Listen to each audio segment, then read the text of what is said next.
and you said garage sailing is one of the best start right now business experiences that you can go get. It's very practical. So I took it and ran with it. So I did that for summer. I made about $5,000, but this snowballed into bigger opportunities. So I started with that. Then my brain started to change. Yeah. I need to know what was your best single flip. What did you buy for the least and sold for the most? Yeah, so the Amazing Spider-Man first appearance of Carnage, I spent $1. I sold it for $80 that same day. I sold travel bags. I bought 2 of them for $15, ended up selling them for $300. So I never had that, like I still got that thrill of the hunt. The amount of people listening, or the amount of friends of the people listening right now that like desperately could use $15 to $300 is like very real. And I know right now someone's like, oh yeah, but gas and eBay fees. I'm like, cool. 15 to 197 is like a real win for a lot of people. And it is the thrill of the hunt. And that's why we're going into that season now. It is absolutely garage sale season. We need to do it. Vayner Nation, how are you? A very, very, very, very special episode of the GaryVee Audio Experience. As you know, the guests are more rare. The original content is more rare. It's more chopping and figuring out, and it's obviously working. Thank you all for enjoying the podcast. As a matter of fact, in this opportunity of being live with you, for everyone who's listening to the podcast, I really do see all my tweets. So please hit me up on Twitter and put, hey, GaryVee, the podcast, and then finish your sentence any way you want, but I'll search, hey, GaryVee, the podcast. Would love to get your perspectives, what you like, what's helped you. I know it's working. But today's episode is really kind of a meta thing. I'm going to let the guest explain it, and then I'm going to jump on and tell you all why it's important. But Jonathan, why don't you tell the Vayner Nation how you got here? Give us the whole story. Take the next 2-3 minutes, and first tell us who you are, what you do, but then tell us why you're here. Yeah, definitely. So my name is John Torrey, co-founder and director of marketing at Searchlight. So we match data, online activity to offline sales for home service companies. We've grown rapidly over the past few years. And really this journey started about 4 years ago. In 2019, I was a product manager at a technology company. I had a really great first part of my career, but I felt very stuck. I was approaching my 30th birthday. Deep down, I just knew that I should be doing more. I always had that entrepreneurial spirit, but I didn't know where to turn. And I was listening to one of your podcasts, and you said garage sailing is one of the best start right now business experiences that you can go get. It's very practical. So I took it and ran with it. So I did that for summer. I made about $5,000, but this snowballed into bigger opportunities. So I started with that. Then my brain started to change. Yeah. I need to know what was your best single flip. What did you buy for the least and sold for the most? Yeah, so the Amazing Spider-Man first appearance of Carnage, I spent $1. I sold it for $80 that same day. I sold travel bags. I bought 2 of them for $15, ended up selling them for $300. So I never had that, like I still got that thrill of the hunt. I love it. You're outside, you're talking to people. The first appearance of Carnage, which I actually was a comic book and baseball card dealer at that point. There was a very short window when I was flipping comics in addition to cards, and Carnage's first appearance was the comic that started that business because I bought 80 of them. Yep. And like it really got hot. Carnage got hot. So that's massive. I love that story. But by the way, the thrill of the hunt, $1 going to 80 or 15 going to 300. We're so caught up in the Elon Musk or the Jeff Bezos or this, that, and the other thing that we don't realize how epic that is for so many. The amount of people listening, or the amount of friends of the people listening right now that like desperately could use $15 to 300 is like very real. And I know right now someone's like, oh yeah, but gas and eBay fees. I'm like, cool. 15 to 197 is like a real win for a lot of people. And it is the thrill of the hunt. And that's why we're going into that season now. It is absolutely garage sale season. We need to do it. But go ahead, my friend.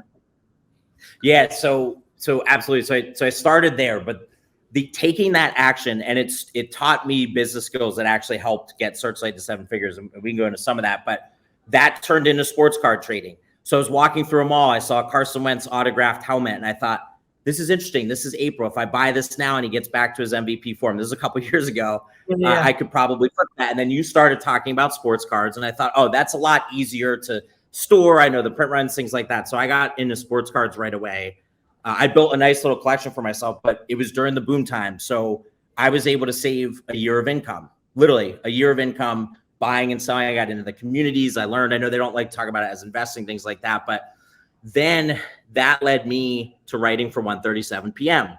So in February of 2021, I cold DM Tyler. I had written 2 articles.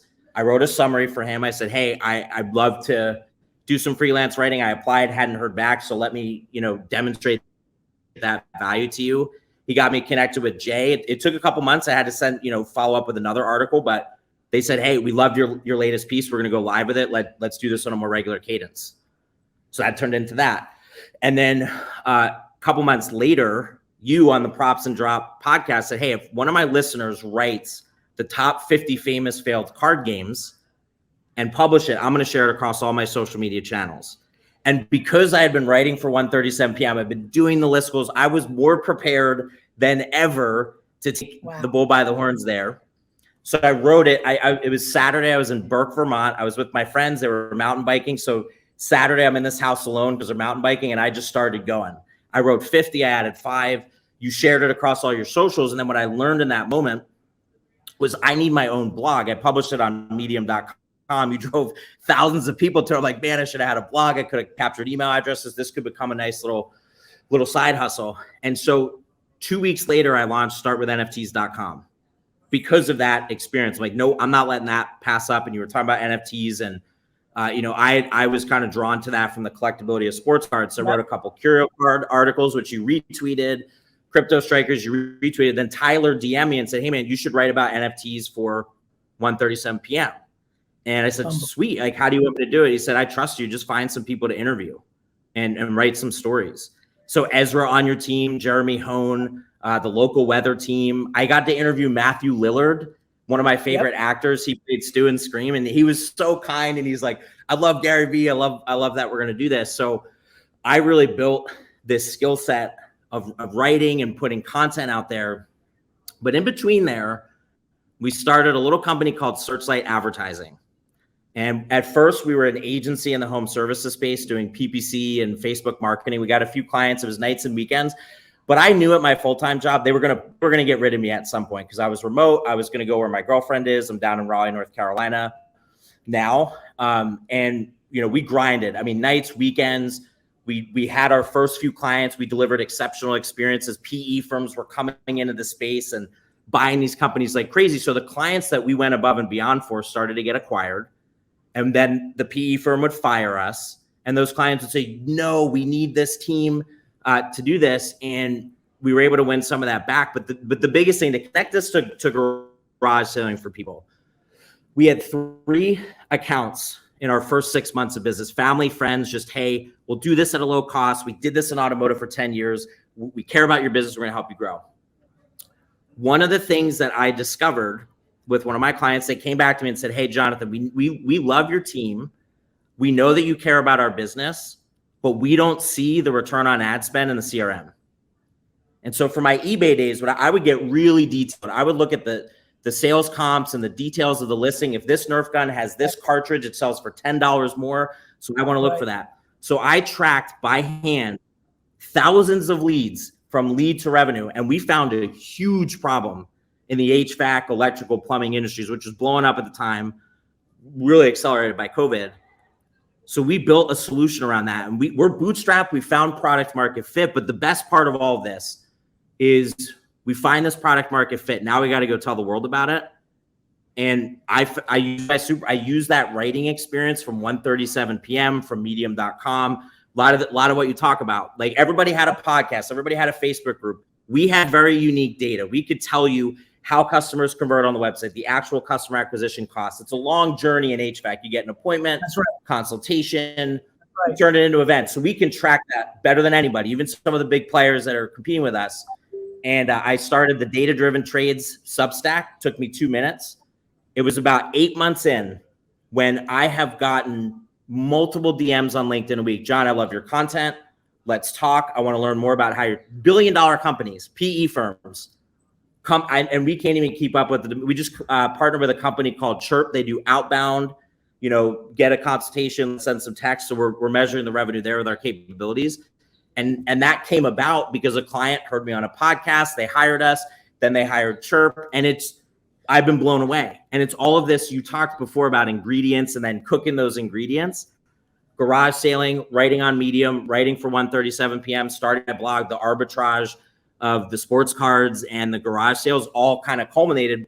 7-figure business, bootstrap, 6 of us full time, and we're growing like crazy at a time where I'm very empathetic to the larger economy right now, but that's created more demand for our data because it's been a lot harder out there.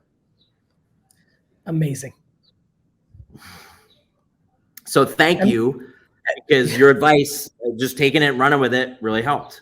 Well, it's the thing that I think about every day. Even like having you on right now, it's like there's 6 people who've been listening to me for 9 years who, now that you just said it, and it's not me saying it, have decided to do it.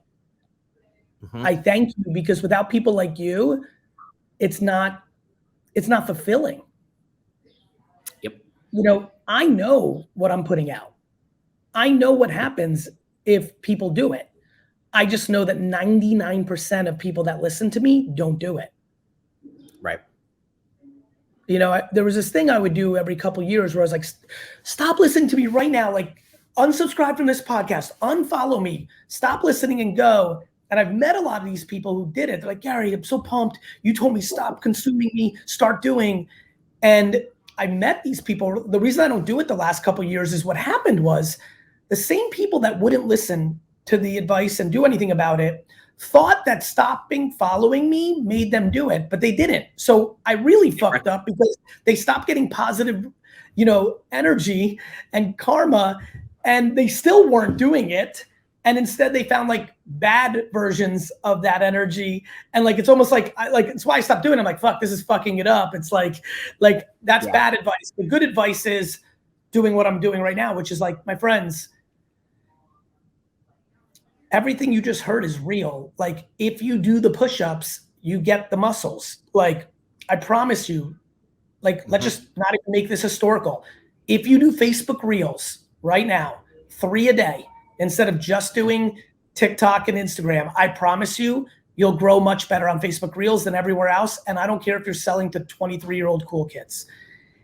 If you title your YouTube shorts the way that people search on Google, which, oh, by the way, you don't need any special tools. Go type in every word, any word, HVAC. I can type that into Google right now. Forget about Google Trends and better analytics. Just typing it in, Google will populate 10 things that most people type in the bar. Mm-hmm. If you make a video on YouTube Shorts that's like a TikTok or an Instagram Reel or a YouTube Short, but you title it based on what people search, your YouTube Short might become a video that leads to a lot of business opportunities for you. Just the YouTube Short, because unlike TikTok and Instagram, it's not like ephemeral where it goes away after a day or an hour. It's kind of there because YouTube's the second biggest search engine. If you start a podcast, if you post on LinkedIn 3 times a day, if you start a Facebook group, if you eat more protein than carbs, if you work out every day, if you sleep 7 hours a day, you will lose 13 pounds. Like, you know what I mean? Like, and so it's huge that you're doing that. And what about getting on this podcast? Yeah, I mean, getting on this podcast, so I saw a tweet from you, and look, like, I pay attention. So when we talk about, like, right now, because of an email newsletter, right? And I hear you, like, we need to do video and we've turned it into videos, but it's my email newsletter. We are either working with or in conversations or RFP with 7 of the 10 largest private equity firms, and we didn't exist as a business a couple of years ago. But getting to this podcast, I saw a tweet where you responded to somebody and said, it's my biggest challenge. That person sort of mentioned, hey, Gary, you talk about doing all these things, but most people listen, they get hyped, they flex, and then it just kind of dies off. So I saw that. And it was, for me, the story was really just, I heard that, I felt super stuck and anxious about where I was at in my career in life. So I just went garage sailing. I just went and I did it, and I loved it, and I did it every single weekend. Then it turned into sports cards. Then it turned into writing for 1:37 p.m. Somewhere in the middle there, I got, a call like, hey, dude, you're killing it. You should join Searchlight Advertising. Let's grow this thing. And again, all the ingredients there helped, but you and I have interacted a bunch. Like you've retweeted a lot of my articles because I know what you like and you're interested in. So by the time I got to that 5-minute FaceTime with you, because I bought one of the slots from an NFT holder, and I kind of prepared. It's like, yeah, I think I'm actually your perfect case study, because I didn't 4 years ago. I didn't think I was going to be able to do this. That was my goal, is to inspire people who listen to this. But I just followed it for 4 years, didn't give up. There are a lot of times I wanted to, but I didn't. And now it's like, whoa, like I wake up in my life. I moved from Burlington, Vermont to Raleigh, North Carolina. I've got a new business. I sold a blog in less than 18 months. I sold Start With NFTs. I went through that whole process, got myself a nice little bonus. And now if you ask people, like all of a sudden, they're like, John Torrey came out of nowhere in the HVAC space, but you need to subscribe to his content. And it's opened tremendous doors just from written content in the context of what's valuable to our customers. And it was just doing it over and over. By the way, John, you know this because you really do pay attention. I talk about the written play as a real play. Yes. Do I think people do Facebook Reels? I sure do.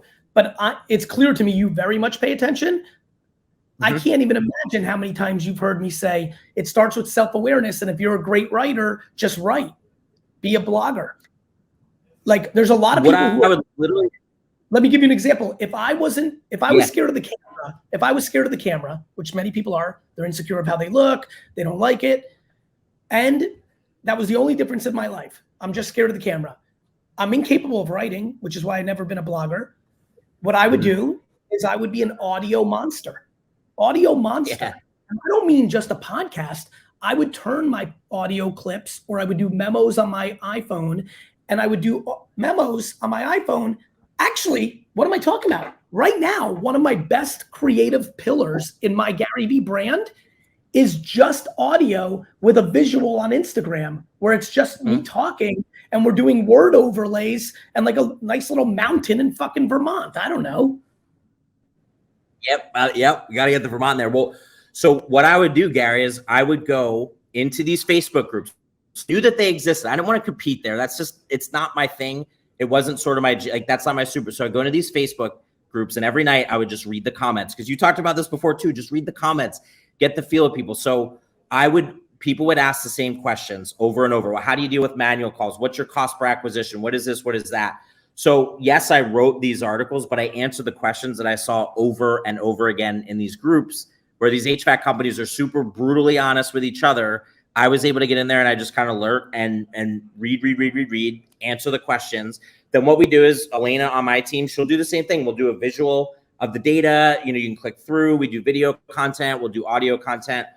We could be doing it way more, but just literally the newsletter itself has been so effective that I've actually had to go and help with some of the onboarding and some of the partnership work there, because it's grown that quickly.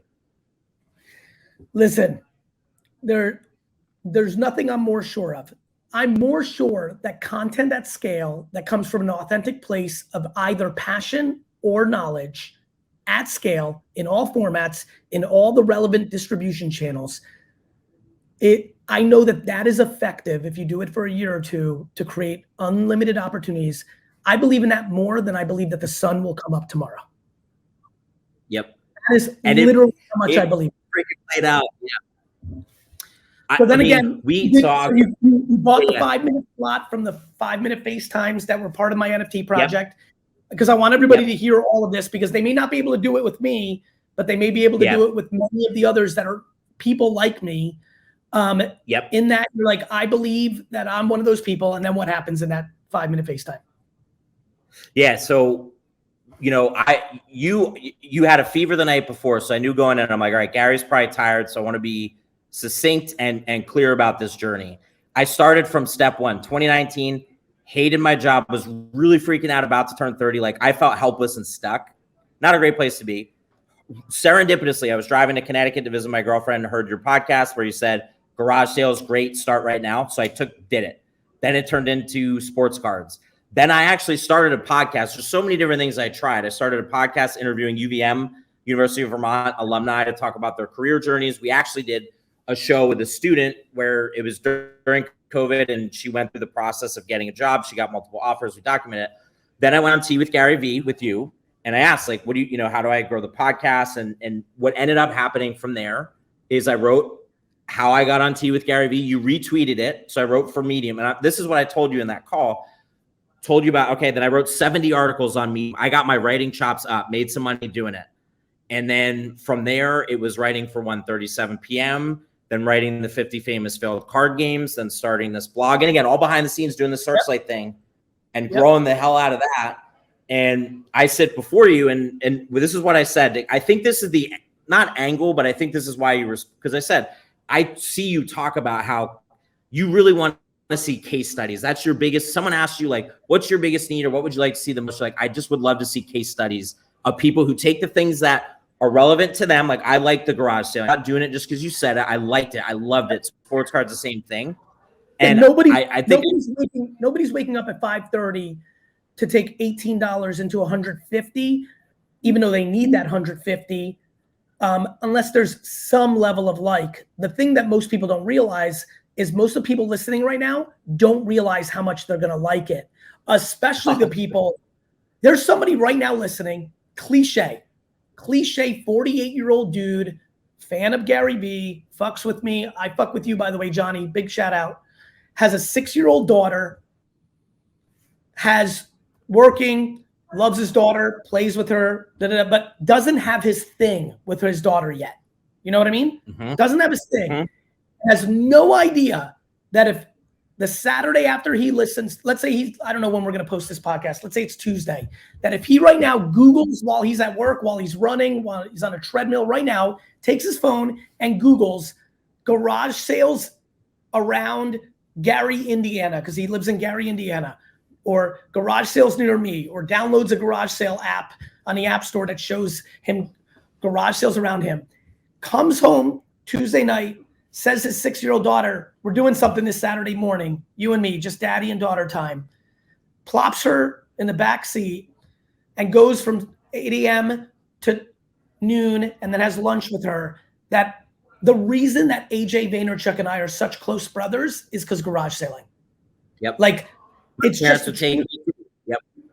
And so like a lot of parents don't realize, oh, it's not this, or they take them to things, but it's not quality time. Like you took them to karate, but you weren't with them. When you're in the car together for 4 hours, when you're driving 17 minutes to your next garage sale and you ask your 6-year-old daughter, hey, why'd you want me to buy that rabbit? She says something, you get a little more insight to her. You say something. You, by the way, are such a good listener that would really work for you. But like, I just don't think people realize what I'm saying, which is like, hey, a lot of you listening right now could use an extra $5,000 this summer. Hey, this works every time. If you do the homework of searching on eBay, what's valuable, what's not, you do it 10, 20 times, you get your chops up, you learn how to copyright headlines, you learn how to take photos, you learn how to have humility of like packing the boxes and shipping it. But most of all, you're gonna get quality time with your under 10-year-old, because taking them to soccer matches and then watching them is amazing and talking about the game after, but being in a car together for 6 hours, going to garage sales where there's a million different things at these homes that lead to conversations, learned interest, shared interests. If you watch your child of what they're gravitating towards, you're like, oh, you like that? Why? Like I'll give you, I'm just gonna keep playing up this imaginary story. She picks up a badminton like racket. She thinks it's cute. You're like, oh, you like that? You buy the fucking set for $3. You come home, you put it up in the afternoon. Now you're playing badminton. Like, this is life. Yeah. Anyway, I'm sorry to derail you. I wanted to get that out because, to your point, the whole meta of this conversation, I am desperate for more people after this podcast to do the thing. And I don't think I can be the only storyteller of it, because they didn't see me at 17, 20. I said this to Dustin in Asia. I was like, I wish I was dramatically less successful so that everybody would believe me more. They only see the end result. Yeah. They don't, when I say in my 20s that I was making less than 100K and working, all these hours and and doing it for my parents, they don't hear me. It's the same reason when I was saying 99% of NFTs are going to go to zero, people didn't hear that. They heard it as 20% of NFTs are going to lose 30% market share. They didn't hear 99 to zero. Yeah. I mean, when I quit my full-time job to go to Searchlight, I made less than $100,000 and I lived with my parents in South Philadelphia for 5 months. and ended up selling my car. I still haven't gotten a car again. And I love every second of it. Like in those moments, you think I'm 32 and living at home with my parents. Right. It didn't bother me at all because I knew where I was going, but just to the point that's so big. You know, I always talk about don't give a fuck what they're saying. You said something right now that I say, but not as clear as you just said. I never was confused how I always say, I said it in a brunch a few minutes ago with a bunch of NFT holders. I know how this movie ends. I know what the scoreboard is going to look like when it hits 000. The reason you didn't give a fuck at 32 is the same reason I didn't give a fuck at 32. I knew where I was going. Yep. And I have more data on it. Because you asked me that 5 years ago to be like, well, I don't know. I had success in a large company, but then I started to get data through garage sales. I'm actually good at this. The writing actually built an audience. So as I got more data, when I'm 32 working 15 hours a day, in my parents' spare bedroom, like I know where this is. Let me tell you what's important about the data you got. It was affirmation on merit, not based on subjective opinions in a corporation. Mm-hmm.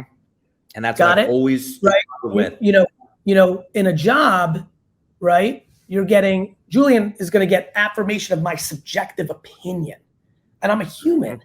Sids, Dustin's, D-Rocks. It's flawed data. It could be, it's fine, but it's a human's opinion. Yep. When you buy and sell on eBay, when you write articles, the market decides. Yep.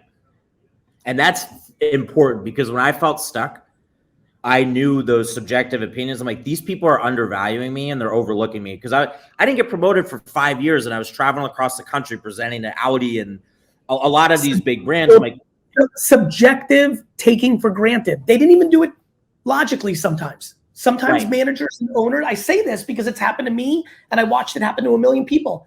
Sometimes it's not even quote unquote on purpose. Yep. Sometimes it's not even ill intended.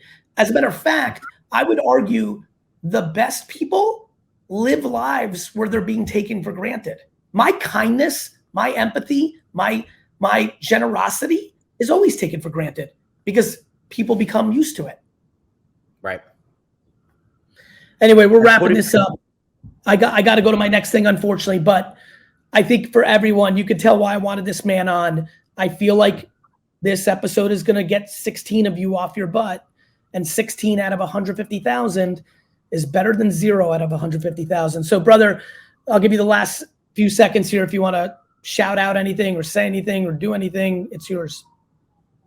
No, I mean, just shout out to you, Gary, everybody listening. I promise you, like, just try it out. Nothing better than a Saturday morning when the sun is shining and you're sitting thinking about what Netflix show you're going to watch by the time than to go out, do it with your friends. Like I would do it with my girlfriend, and that brought us closer together. You're outside, you get to see all this cool collectibles. Why do people buy this? Why do they care about it? Why are people paying all this money for it as a way to get started? Because look at what it turned into for me. Searchlightdigital.io. If you want to go take a look at my LinkedIn and some of the interactions and stuff that are happening. But Gary, man, I'm so humbled that you made the time. I know how busy you are. You made the time to let me tell this story. So my man, I'm so grateful. Listen, honestly, brother, I'm being selfish. I want this for my community because too many people just don't believe it. They don't think them. I can't work for him. I'm not. It's just not true.